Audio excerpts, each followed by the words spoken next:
दोस्तों एस्ट्रोनॉमर्स ने हाल ही में एक नया गैलेक्सी सुपर क्लस्टर का पता लगाया है जो कि 26 क्वाड्रिलियन सूरज के समान दिखने वाला है, या फिर मैं कहूँ 26 क्वाड्रिलियन या 26 खरब सूरज को अपने अंदर समा सकता है। तो इसके बारे में बात करने से पहले दोस्तों, अगर आपने चैनल को अभी तक सब्सक्राइब नहीं किया है तो प्लीज़ सब्सक्राइब कर लीजिए। तो सबसे पहले बात आती है कि हम इसकी खोज क्यों करते हैं। तो जो सुपर क्लस्टर का एक्सप्लोरेशन है उसके कारण यूनिवर्स के हम वास्टनेस के बारे में समझ सकते हैं कि किस प्रकार से ये इतना फैला हुआ है। ये जो सुपर क्लस्टर है जिसे साइंटिस्ट SCI 155 के नाम से जानते हैं, एक मैसिव ग्रेविटेशनल पुल के साथ आता है जिसमें हजारों गैलेक्सीज और उनके स्टार्स शामिल होते हैं। आपको पता है कि सूरज ही खुद में कितना बड़ा है, और उसके बाद एक सौर मंडल होता है। उसके बाद अगर आप देखो एक गैलेक्सी में ही कई स्टार्स होते हैं, तो मतलब इतना मैसिव होता है कि जिसकी आप कल्पना ही नहीं कर सकते। इसमें तो हज़ारों गैलेक्सीज़ हैं, एक ही गैलेक्सीज़ अपने आप में इतनी बड़ी होती है। और यही डिस्कवरी हमें ये दिखाती है कि हमारे यूनिवर्स में कितनी बड़े स्ट्रक्चर्स होती हैं और कैसे वो इवॉल्व होती हैं समय के साथ।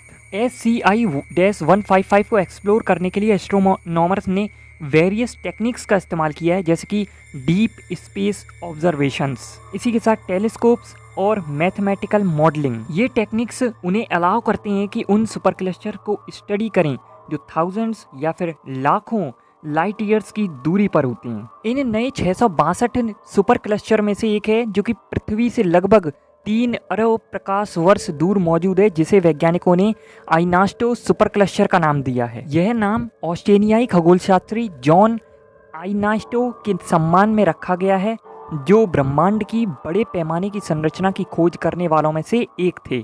आइनास्टो सुपर क्लस्टर आकार और द्रव्यमान में बहुत बड़ा है। इसका वजन 26 क्वाड्रिलियन सूर्य के बराबर है। शॉकिंग बात यह है कि ये सुपर क्लस्टर इतना बड़ा है कि प्रकाश सिग्नल को इसके एक तरफ से दूसरी तरफ तक जाने में 360 मिलियन वर्ष लगेंगे। इस सुपर क्लस्टर का एग्जिस्टेंस का पता लगाने से पहले साइंटिस्ट को ये तो पता था कि यूनिवर्स में छोटी स्ट्रक्चर्स जैसी गैलेक्सीज और क्लस्टर होते हैं, लेकिन अब पता चला कि बड़े स्ट्रक्चर भी होते हैं जिनमें हजारों और करोड़ों गैलेक्सीज शामिल हो सकती हैं। अब आप चाहे SCI-155 सुपर क्लस्टर ले लो, चाहे आइनास्टो सुपर क्लस्टर ले लो, इन सभी के माध्यम से हमें बहुत सारी चीज़ों के बारे में जानने में पता लगेगा, जैसे कि यूनिवर्स की कॉम्प्लेक्सिटी के बारे में और डाइवर्सिटी के बारे में। ये सभी जो गैलेक्सीज होती हैं या फिर स्टार्स होते हैं, ये सभी ग्रेविटी के कारण एक दूसरे से बंधे हुए होती हैं। इसके एक्सप्लोर से हमें नए इंसाइट्स भी मिलते हैं, जैसे कि गैलेक्सीज और क्लस्टर्स के इंटरेक्शन का तरीका और कॉस्मिक इवोल्यूशन के पैटर्न्स के बारे में भी पता चलता है। ये साइंटिस्ट को डार्क मैटर और डार्क एनर्जी के बारे में भी समझने में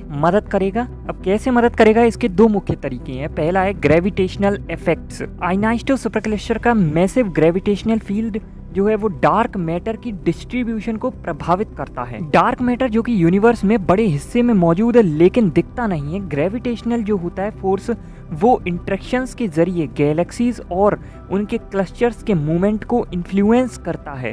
तो इसी के कारण से हम डार्क मैटर के डिस्ट्रीब्यूशन और उसके ग्रेविटेशनल इफेक्ट्स को बेहतर तरीके से समझ सकते हैं। दूसरा है कॉस्मिक एसिलरेशन। डार्क एनर्जी जो कि यूनिवर्स की एक्सपेंशन को एसिलरेट करने का जिम्मेदार है, उसका रोल समझना भी इम्पोर्टेंट है। तो आइनास्टो सुपर क्लस्टर की एग्जिस्टेंस और स्ट्रक्चर की स्टडी करके साइंटिस्ट डार्क एनर्जी के इफेक्ट्स को समझने में और उसके ओरिजिन को एक्सप्लोर करने में मदद ले सकते हैं। डार्क एनर्जी की अंडरस्टैंडिंग यूनिवर्स के फ्यूचर के प्रिडिक्शंस और कॉस्मिक इवोल्यूशन के कॉन्सेप्ट को रिफाइन करने में मददगार हो सकती है। तो इस प्रकार से भी हम इनके माध्यम से डार्क मैटर और डार्क एनर्जी के बारे में भी कुछ चीज़ें समझ सकते हैं। अब एक और चीज़ के बारे में समझते हैं कि सुपर क्लस्टर के अंदर आकाशगंगा के समूह सुपर क्लस्टर के बाहर मौजूद आकाशगंगा के समूह की तुलना में भारी हैं। इससे पता चलता है कि कैसे आकाशगंगा ऐसे वातावरण के बाहर मौजूद आकाशगंगा से अलग अलग तरीकों से सुपर क्लस्टर में बढ़ती और विकसित होती हैं। सुपर क्लस्टर के अंदर गैलेक्सीज एक अधिक घनी और प्रभावशाली एनवायरनमेंट में होती हैं। यहाँ पर ग्रेविटेशनल फोर्सेस और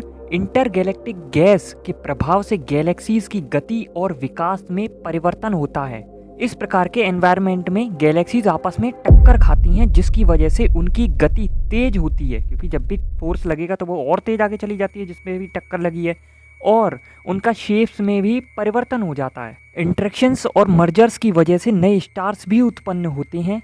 अब अगर सुपर क्लस्टर के बाहर की गैलेक्सीज को देखा जाए तो वो क्या कम घनी होती हैं, कम प्रभावशाली एनवायरनमेंट में होती हैं। यहाँ पर ग्रेविटेशनल फोर्स का प्रभाव भी कम होता है, और गैलेक्सीज दूसरे गैलेक्सीज से दूर दूर होती हैं।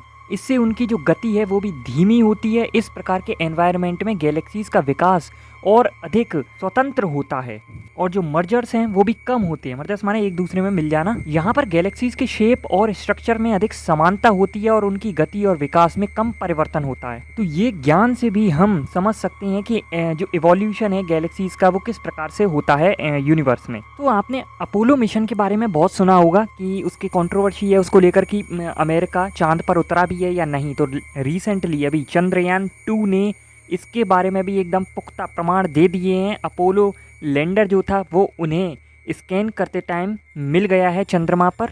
इसके बारे में अगर ज़्यादा जानकारी चाहिए तो ऊपर आई बटन में लिंक मिल जाएगा, आप जाकर वीडियो देख सकते हैं।